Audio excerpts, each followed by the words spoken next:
ओडिशा छुईब मौसुमी वायु।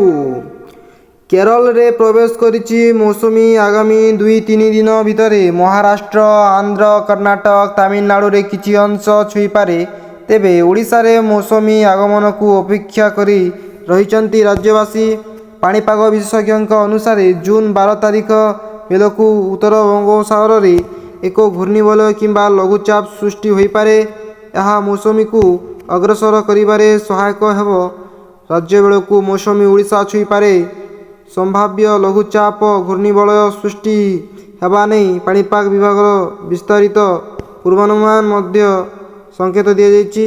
पाणीपाग विभाग आकलन करिछि 11 तारिख पर्यंत उत्तर उपकूल रे 36-38 डिग्री सेल्सियस, उपकूलर अधिकांश अंचल रे 38-40 डिग्री और पश्चिम रे 40-42 डिग्री तापमात्रा रही पारे।